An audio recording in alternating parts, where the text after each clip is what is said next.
Hey, it's Monica. I want to come back on here and share some more of my testimony. I'm sorry I've taken a short break. I've been kind of exhausted. A lot of going on, overwhelming. Um, just stuff gets to your mind sometimes. Well, do a recap. I talked about being deaf and tormented by my family, bullied by a classmate. Bless you. One of 15 children, 3 in heaven, 12 living, a mom and a wife, and I'm blessed to be a blessing. So, I had Lyme disease as a child. My parents split when I was 11, and the violence and alcohol abuse stopped. The brothers and sisters didn't fight as much. I didn't have to deal with my brother trying to kill my mom all the time. And let's see, I think that about covers it. I mean, we grew up poor, and so we never had any extra money for counseling or anything. I think I left off the most significant thing I remember is my brother's anger and violence, and there were at least 3 different times he tried to physically kill my mother. Once I witnessed him using a rifle gun to choke her up against the wall, and I was the only other one home. He was blacked out. He was so angry, he was blacked out. He didn't know what he was doing. When he came to, he didn't realize what he had done.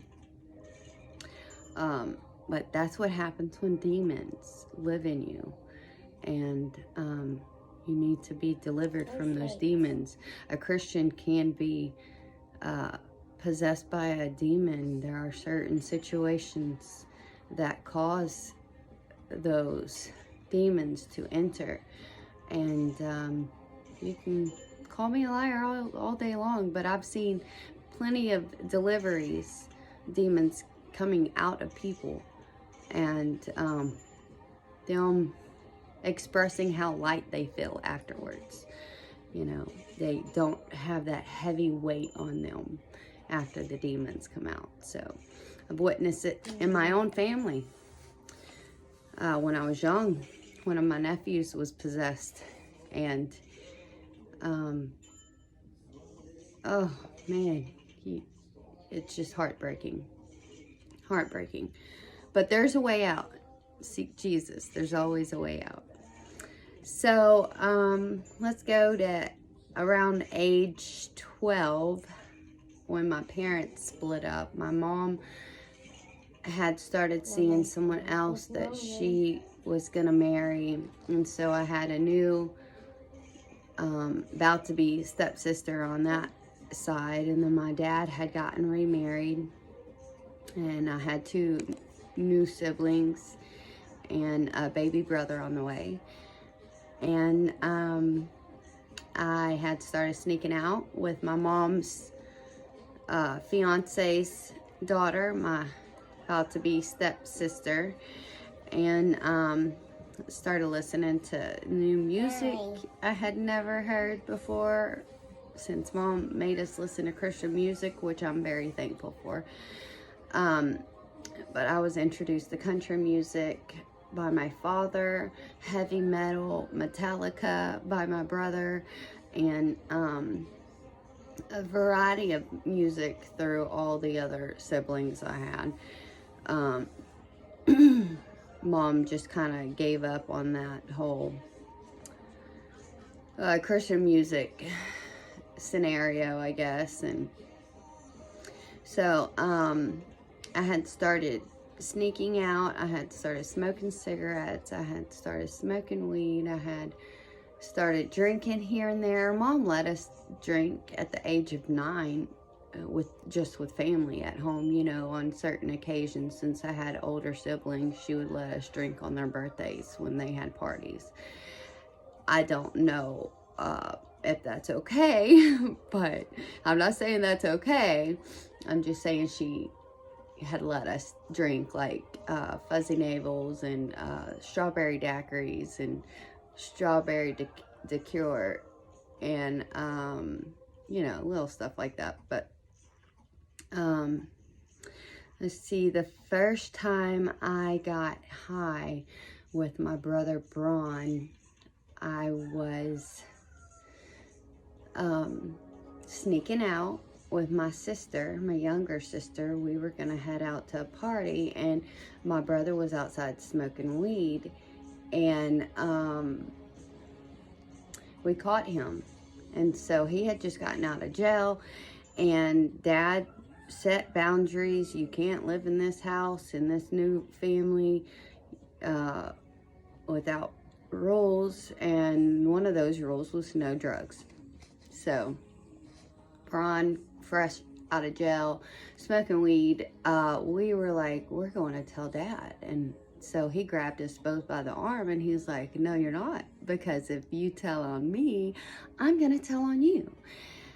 And he sat us down in the living room and put on Scooby-Doo on mute with Metallica playing in the background, and it looks like they are singing and dancing the whole time, you know. And that's your first time being high. That was fun, you know. I no longer desired to sneak out because I found a way to escape my issues without escaping in the house, you know. I just walk outside with my brother. And so that began the addiction to marijuana. And Mom caught me smoking cigarettes one time and made me eat half the pack. She put the tobacco in a bowl and then made me smoke the rest of them back to back to back. And so what I did was, when she wasn't looking, I would throw the tobacco under the porch. And so really I was only smoking half of a cigarette. And I don't know if I ate that bowl of tobacco or not, but it didn't make me quit smoking. If anything, it made me want to smoke more, because that's what you did as a child, you know. You rebel. That's not okay either. Well,